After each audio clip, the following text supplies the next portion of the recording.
So I did a magical exercise. Now, you can all do this, right? Don't do it now. It's distracting, but you basically spend 5 minutes in a room on your own, looking at everything around you as though the universe is desperately trying to tell you something important, right? Now, it's not, incidentally.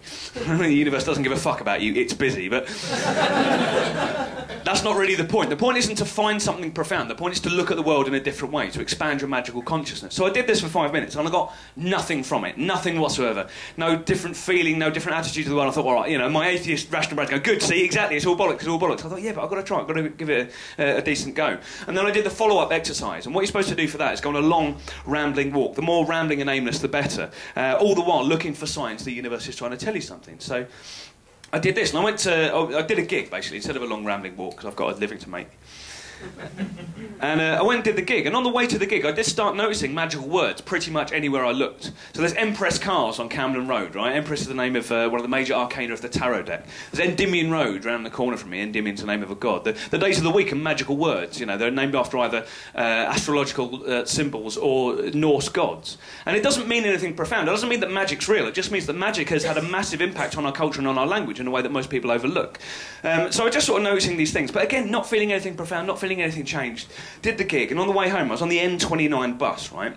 Now, if you're not familiar with it, it's well worth the trip if you like the smell of piss and vomit. I was on the N29, I was with a couple of mates on the way home from the gig, and I was explaining to them what I'd done and how I was quite disappointed that nothing happened, but then I suppose my rational brain's quite pleased with it, you know. And then I sat down next to this massive West African guy, and he's looking out the window, and he turned around to me and went, "Do you believe in God?" And I said, "No." He went, "All right," looked out the window, I thought, "I've pissed him off."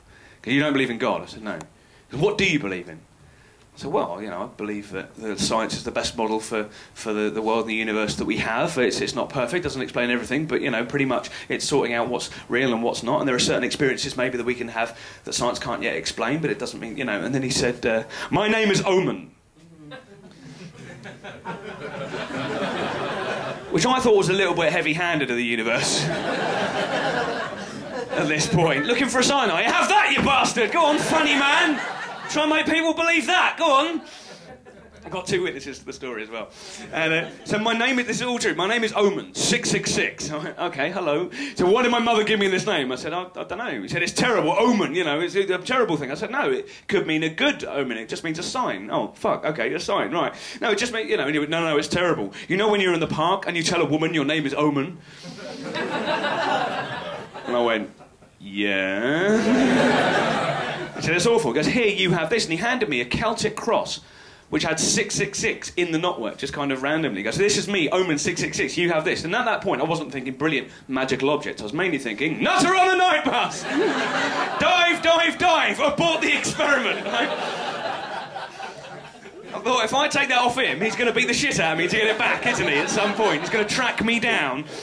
So, "No, you have that." He then said to me, "Do you believe in spirits?" I said, "No." He said, "You don't believe in spirits?" I said, "No." He said, "I can see spirits. Do you believe me?" I said, "Well, if that's your experience of life, who am I to deny it, you know?" And he said, "Do you think this bus is full?" I said, "No. It's about half empty." No. This bus is full. All these empty seats are occupied by spirits. I can see them now. And they're looking at us. And then I got off the bus, because it was my stop, and I started crying.